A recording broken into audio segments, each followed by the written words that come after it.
Today we will learn about the chapter Land, Soil, Water, Natural Vegetation and Wildlife Resources. First we will cover land. Land is among the most important natural resource. It covers 30% of the total area of the earth's surface. जो हमारा अर्थ है उसमें से 30% जो हमारा area है that is our land.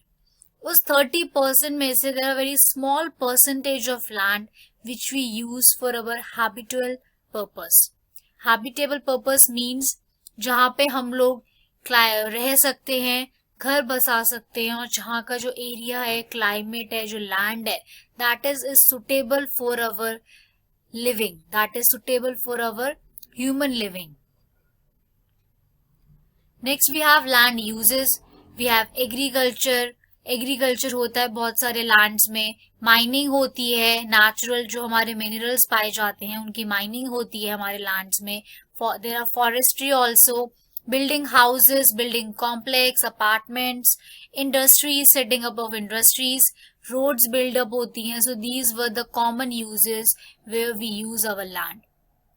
Next we have types of land. There are basically two types of land. First is for commercial purpose, second is for private purpose. So the private purpose, the land is used by the individual themselves. किसी का land है, उसकी मर्जी की वो अपना land को उसमें घर बनाए, उसमें मॉल बनाए, उसमें शॉप बनाए, that is for his or her private use only. Second we have commercial purpose, that is used by the और owned by the community or a group of people, जो कि यूज करा जाता है for the common purpose or for the society, like for agriculture or for medicinal herbs. So that comes under the commercial purpose. जो हमारा जो land है वो हम community purpose और commercial purpose के लिए इस्तेमाल करते हैं. Then we have threats to the environment. आजकल environment इतनी तेजी से हमारा spoiled out हो रहा है, इतनी तेजी से डिग्रेड हो रहा है, तो हमारा इन्वायरमेंट जब डिग्रेड हो रहा है उसमें थ्रेट्स बढ़ रहे हैं. सो कौन कौन से थ्रेट्स बढ़ रहे हैं? लैंड डिग्रेडेशन हो रहा है. Land degradation means loss of soil, हमारा सॉइल का लॉस हो रहा है. लैंडस्लाइड्स हो जा रहे हैं, कोलैप्स हो जा रहा है जगह जगह पर. सॉइल इरोजन हो जा रहा है, सॉइल भी डिग्रेड हो जा रही है. डेजर्टिफिकेशन, रिमूव हो जा रही है सॉइल, खत्म हो जा रहा है soil.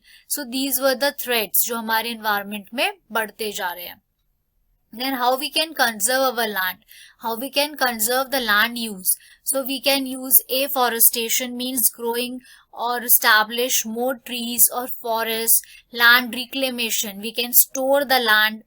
Regulated use of chemical pesticides and fertilizers and checks on overgrazing. हम जो अपना land use करते हैं for agriculture purposes के लिए, वहाँ पे कम से कम पेस्टिसाइड्स और फर्टिलाइजर्स का इस्तेमाल करें या ध्यान से करें, ताकि वो जो लैंड है हम उसको वापस से रिसाइकिल करके हम उसको वापस से दूसरी क्रॉप्स के लिए यूटिलाइज कर सके. So these were the methods how we can conserve our land use. Next we have soil. So soil is the thin layer of a grainy substance covering the surface of the earth is called soil. हमारा जो land है, हमारे land के ऊपर we have a thin layer of grainy substance जिसे हम मिट्टी कहते हैं, that is our soil. जो हमारे जिसने हमारे लैंड को कवर करा हुआ है thin layer से, that is our soil. Soil is made up of organic matter, minerals and weathered rock found on the earth. Soil जो है वो अलग अलग तरीके से बनती है, ऑर्गेनिक मैटर से बनती है. जो हमारे मिनरल्स, हमारे नेचुरल रिसोर्सेज जो मिनरल्स हैं, for example coal, petroleum, natural gas, जो भी ये सब हमारे मिनरल्स हैं, इन सब से हमारी सॉइल बनती है. वेदर्ड रॉक, जब रॉक्स हैं जो टूट जाती हैं बिकॉज ऑफ हाई टेम्परेचर और बिकॉज ऑफ क्लाइमेटिक कंडीशंस, उनसे हमारी सॉइल बनती है. सो these were the formation of soil, कि हमारी soil कैसे बनती है. Then we have soil profile. हमारे पास soil profile है. soil profile अगर आपने कहीं पे फसल देखी होगी उगे हुए, या कोई लैंड, या अगर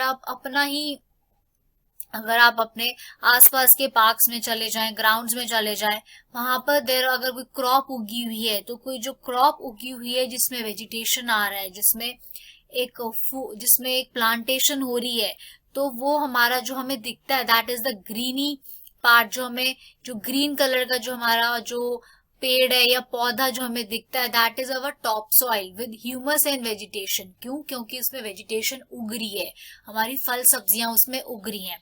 नेक्स्ट वी हैव सब सॉइल, जिसके अंदर सैंड है, स्लिट है, क्ले है। The second light brownish in colour, that is our sub soil. Top soil is in our dark brownish colour, okay, and then we have सब soil. उसके बाद हम आते हैं weathered rock material, that is in different brownie colour, weathered rock material. Then we have last में the last layer is parent rock और bed rock. तो अगर हम देखें तो जो हमारा जो वेजिटेशन है उसका जो स्ट्रेंथ है, उसकी जो जटें हैं, जो उसका जो मार्जिन है, वो हमारा सब सॉइल तक जा रहा है। तो जो ऊपर जो मेन पार्ट है वो हमारा ह्यूमस है, ह्यूमस के ऊपर हमारी वेजिटेशन ग्रो हो रही है। Then we have top soil, then we have सब सॉइल, देन वेदर्ड रॉक, और फिर लास्ट में वी हैव अ पेरेंट और dead rock. So this is our soil. अब सॉइल का जो प्रोफाइल है, so there were so many factors also जो हमारे सॉइल को इफेक्ट करते हैं। Factors are like parent rock. Parent rock जो होती है वो डिटरमाइन करता है कि सॉइल किस कलर का होगा, सॉइल किस टेक्सचर का होगा, सॉइल की क्या केमिकल प्रॉपर्टीज होगी, कितना उसमें मिनरल होगा, कितना उसमें कंटेंट होगा। तो ये सब हमारा जो है वो पेरेंट रॉक डिसाइड करता है। Second we have relief. Relief is the factor जो डिसाइड करता है हमारा एल्टीट्यूड, स्लोप, हमारा ऑल्टीट्यूड, हमारा slope, determine the accumulation of soil. Then we have flora, fauna and microorganisms. ये जो है वो effect the rate of humus formation. आपने कभी देखा हो, सुना होगा कि जो जरूरी नहीं है कि हर सॉइल उपजाऊ है या हर लैंड उपजाऊ है, हर जगह हम सॉइल नहीं हर जगह हम अपनी खेती नहीं उगा सकते। क्यों? बिकॉज जो सॉइल के अंदर जो माइक्रो ऑर्गेनिजम्स प्रेजेंट होने चाहिए और नेसेसरी है सब्जी और वेजिटेशन को उगने के लिए, वो सबसे ज्यादा इंपॉर्टेंट रोल प्ले करते हैं सॉइल को उपजाऊ बनाने के लिए। सो फ्लोरा, फॉना एंड माइक्रो ऑर्गेनिजम्स, हमें चेक करना पड़ेगा इस सॉइल में माइक्रो ऑर्गेनिज्म प्रेजेंट है या नहीं है, जो हमारी खेती को उपजाऊ कर सकते हैं या नहीं कर सकते। और जो अनउपजाऊ और अनकल्टिवेटेड जो लैंड्स होते हैं that is used for the other purposes. Then we have climate. Climate के अंदर we have a temperature, rainfall, rate of weathering and humus. Different climate different soil को इफेक्ट करता है और डिफरेंट सॉइल से डिफरेंट वेजिटेशन उगाई जाती है। सो ये जो क्लाइमेट है ये भी हमारे सॉइल का एक बहुत इंपॉर्टेंट फैक्टर है। देन वी हैव टाइम, जो डिटरमाइन करता है थिकनेस ऑफ सॉइल, कि सॉइल की जो थिकनेस है, सॉइल की जो परत है वो कितनी मोटी है, वो डिटरमाइन करता है हमारा time. Next we have methods of soil conservation. First we have mulching. Mulching हमारा मेथड है सॉइल कंजर्वेशन का, जिसमें it helps to retain soil moisture. ये हमारे सॉइल के मॉइस्चर को रिटेन करने में हेल्प करता है। Then we have counter barrier. Counter barrier जो है वहां पे पानी को इकट्ठा करने के लिए trenches are made in front of the barriers. Trenches बनाए जाते हैं ताकि हम पानी को इकट्ठा कर सके। Then we have rock dam. Rock dam क्या करता है कि जो पानी का जो फ्लो है उसको मिनिमाइज करता है, ताकि पानी ज्यादा, उसका भाव जो है वो तेज ना आए, so it minimises the flow of water. Then we have terrace farming. Terrace farming is a flat steps और terraces are made up on the steep slopes. Flat surfaces पे क्रॉप्स उगाई जाती हैं, जैसे आप ये पिक्चर में देख सकते हैं। Then we have intercropping. Different crops जो हैं वो डिफरेंट रोज में डिफरेंट टाइम पे उगाई जाती हैं, that is intercropping. Then we have counter ploughing. Ploughing parallel to the counter of a hill is known as counter ploughing. Shelter belts जो है वो हमारी coastal और dry areas में होती हैं, so that is our shelter belts. Next we have water. Water is a vital renewable natural resource.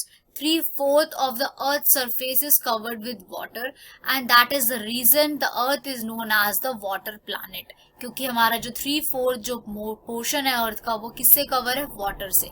लेकिन जो फ्रेश वाटर है दैट इज फाउंड ओनली 2.7%। उस 2.7% में से भी there is only 1% that is available and fit for human use, जिसको हम पी सकते हैं। That is available only 1% in our environment. How we can conserve our water resource? Forest and other vegetation cover slow the surface runoff and replenish underground water.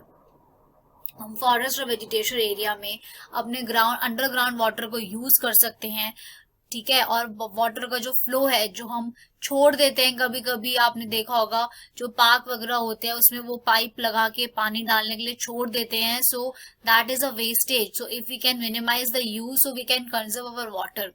Next we have water harvesting, जो दूसरा तरीका है पानी को बचाने का। Then we have canals, जो use करे जाते हैं इरिगेशन फील्ड में ताकि मिनिमाइज हो सके पानी का loss. Then we have sprinkle method. Sprinkle करके भी आपने देखा, स्प्रिंकल करके भी हम लोग खेती बाड़ी करते हैं, पानी को पौधों को पानी देते हैं स्प्रिंकल मेथड से, छिड़क के पानी दे देते हैं ताकि सब प्लांट्स तक पानी इक्वली पहुंच जाए। In dry region with high rates of evaporation, drip or trickle irrigation is also useful. Then we have natural vegetation and wildlife. So natural vegetation and wildlife exist only in the narrow zone of contact between the lithosphere, hydrosphere, atmosphere that we call biosphere. तो जो हमारा जो lithosphere है वो भी हमारे biosphere का part है, जो एटमॉस्फेयर है वो भी हमारे बायोस्फीयर का पार्ट है, और जो हाइड्रोस्फीयर है वो भी हमारे बायोस्फीयर का पार्ट है। सो बायोस्फीयर इज बेसिकली जहां पे जोन हो लाइफ का, जहां पे हमारी लाइफ का सब्सटेंस हो, हमारी लाइफ एक लिविंग, एक हमारी जो लाइफ है वो वहां पे गुजारी जा सकते हैं, that is our biosphere, where we have a contact of 3 layers, lithosphere, atmosphere and hydrosphere. In biosphere, living beings are interrelated and interdependent on each other for their survival. Biosphere में क्या है, सब कोई plants, animals, humans, all of them are interrelated and interdependent on each other for their survival. This life supporting system is known as ecosystem, और इसको हम ecosystem भी कहते हैं। Then we have distribution of natural vegetation. हमारा जो natural vegetation है वो तीन मेन कैटेगरीज में सब कैटेगरीज में डिवाइडेड है। फर्स्ट वी हैव फॉरेस्ट, जो हमारे एरियाज में, हमारे लैंड्स में पाए जाते हैं। Then we have grass land और scrubs and tundra. So these were the 3 types of natural vegetation we found on our land surface. Then how we can conserve our natural resource and wildlife?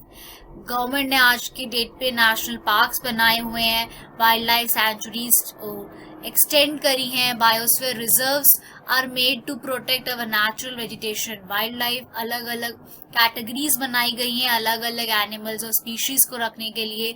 Awareness programmes भी promote करे गए हैं, like social forestry और one महोत्सव, जो कि regional और हर community level पे आज की डेट में मनाया जाता है। School children should be encourage to bird watch and visit nature camps so they appreciate the habitat of varied species. जो बच्चे हैं स्कूल के उनको भी अलग अलग नेचर कैंप्स और अलग अलग जू और पार्क्स में, बायोस्फीयर्स में ले जाया जाता है ताकि they would appreciate their nature और they can able to protect them as well. Many countries have passed laws against the trade as well as killing of birds and animals. बहुत सारी कंट्रीज ने अपने अपने लॉज बनाए हैं कि birds को और एनिमल्स को मारने के लिए, बचाने के लिए, मरने से बचाने के लिए उनके लिए लॉज बनाए गए हैं। And international convention CITES has been established that lists several species of animals and birds in which trade is prohibited. अब इंटरनेशनल कन्वेंशन के अंदर एक लिस्ट बनाई गई है कि ये एनिमल्स को आप ट्रेड नहीं कर सकते हो, इन एनिमल्स और बर्ड्स का आप ट्रेड नहीं कर सकते हो, that is not legal, that is illegal. So अलग अलग कैटेगरीज बनाई गई हैं। So these were the reasons, these was the method how we can conserve our natural resource and wildlife. So in this video we cover land, water, air, soil, natural resource and wildlife resource.